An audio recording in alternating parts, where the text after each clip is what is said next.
Good afternoon, people. Today I'm going to be talking about a few things. Some questions that came up on social media about my style and how it evolved, and also a little bit about my most recent work here. This is Nubble Light. So to begin, I've been asked to talk a little bit about how my style evolved. And so I'll do my best to give you a recap. And I want to start with a funny, kind of a joke that someone put on, or I'm seeing it as a joke, someone put on my Instagram. And that was, someone said they were watching me and don't give away all your secrets. So I thought that was really funny. So I wrote back and I said, yeah, I don't know. We'll see. But my point about that is really, I don't think there are any secrets. I think, everyone's looking for the secret sauce or the magic thing, but that is actually within you. And if you just do your thing every day, whether it's painting, drawing, photography, whatever it is, just stick to your discipline, and over time, that will come out and it will be totally yours. So with that, we'll give you a little synopsis of how I started. I started off doing very realistic stuff, I think like a lot of people, because I was learning how to draw, learning how to paint, and I was kind of into some hyper-realism for a while when I was really young. Then that, I kind of got more interested in abstract stuff. I took some really amazing abstract expressionist painting courses. So I stuck with that for a little while. I love everything about abstract expressionism. But for me, it just didn't seem to stick. It seemed like no matter what I did, there was always something in the painting I could not get myself to do, even if I was just plain geometric shapes. To me, there was always something in that picture. And it kind of drove me crazy after a while, because people would always point out, hey, there's a such and such in your painting. Did you know that? And 9 times out of 10, I would not know. It drove me nuts. So then I started studying the Impressionists and the Fauves, and that is when I really discovered my true calling, I think. What I really loved about the Fauves, it's F-A-U-V-E, Fauve. It means wild beast, and it was kind of a shorter movement that came out of Impressionism, where the artists were really into brush strokes, pure color, deeply saturated hues. And I'll give you a little example here. This is a book that I studied really intently when I was first starting out. It's called The Fauve Landscape, and I think it was maybe from a show. Could have been, I think it was in New York. Anyway, absolutely gorgeous. Lots and lots and lots of color plates. So I'm going to show you just one picture. This is a French, most of them were French. This is André Derain, and the picture here, this is just landscape at Couleur, summer 1905. And so you can see he's got a ground. His ground is like a cream color. And then he's really using really just strokes, just pure strokes. And what I really noticed in looking at a lot of these people's work was really what seemed to me to be an absence of drawing. They were just really looking at whatever their subject matter was and literally stroking onto the canvas with the paint. And that's pretty much what I do.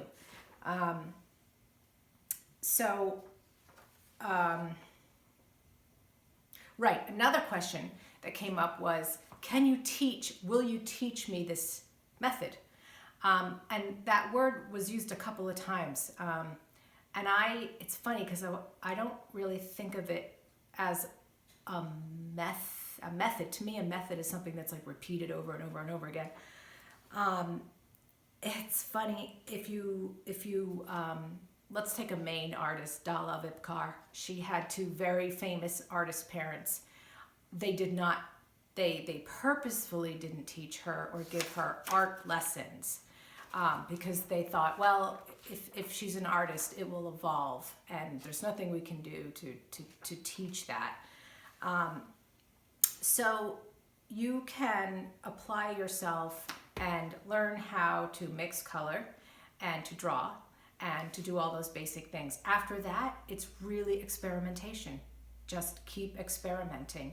And even if you set out to copy, like, so say you love this painting, you want to learn how to paint like this, and you just set out to exactly copy Andre Derain's landscape here.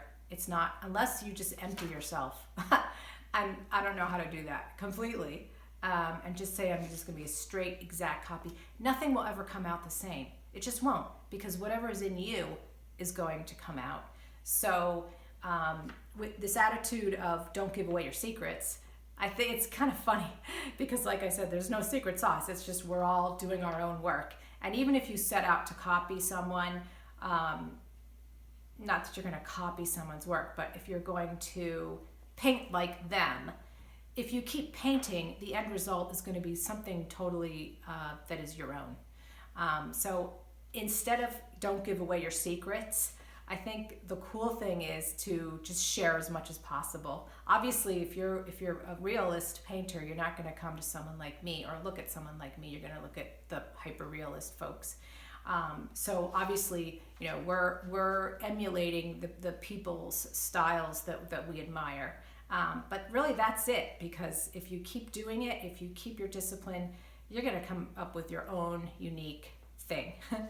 So, and the person that asked me that, the person that said that comment, they have a beautiful style that is very unique. So anyway, on to Nubble Light. So I'll just talk a little bit about how I'm progressing here. You'll notice that I have this yarn. This is much larger than I've been doing recently. So here's a difficulty I'm having with the horizon line. I drew it over there, and this line over here was kind of fuzzy, and I measured it, and I just needed this. And whatever tricks you can dream up to help you is all's fair, everything's fine. So I put the yarn in there just to give me like a physical visual, that's the horizon. So I might just keep it up for a while. So you can see I'm just doing strokes. And when I went in, I don't have the picture. Anyway, it doesn't matter.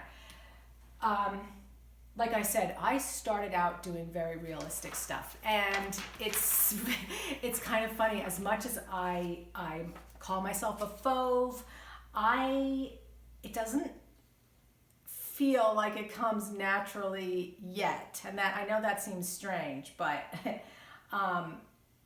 my fallback is realism. So what I do sometimes, and if you can see, this area right here is a little bit more detailed. I've taken my brush, and to me it's drawing. Like I started drawing on the canvas, and then I stepped back and I immediately thought, nope, that's not what I want to do. Not what I want to do.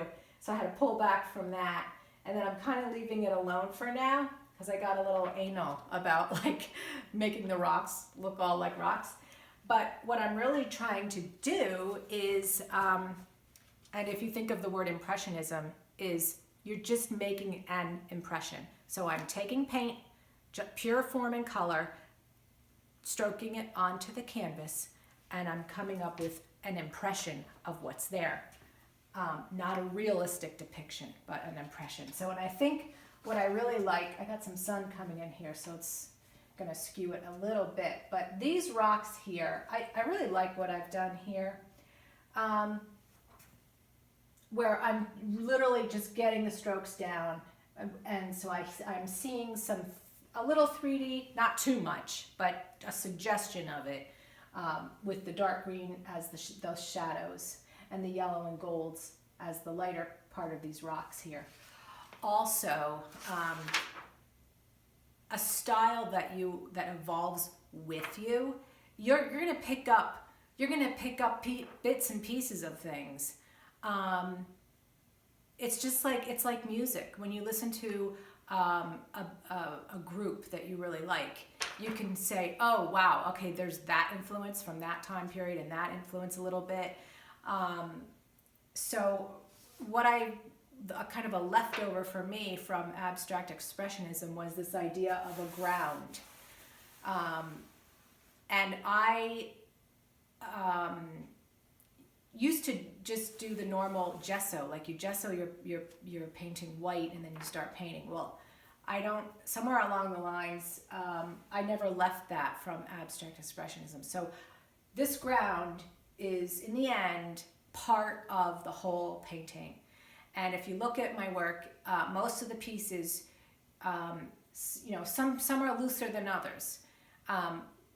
Some of the dots are very close together and gives a little bit more of a realistic effect. But my personal favorite, is using the ground color, and that pops through. And it's interesting because when you pick a color, then my ground colors are pretty saturated, so it really sets the tone. It really sets the mood for the whole piece. So, right, mixing the paint on a white palette, and that's very adventurous for me. I feel like it's kind of like jumping out of a plane, because I mix the color on either a gray or a white palette, and then when it goes on to this purple, it's not going to look the same. So then there's a shift that I have to make. In terms of the color that I mix on my palette, and that ends up on here. So so this ground is, in the end, it'll come through, and it's part of the effect.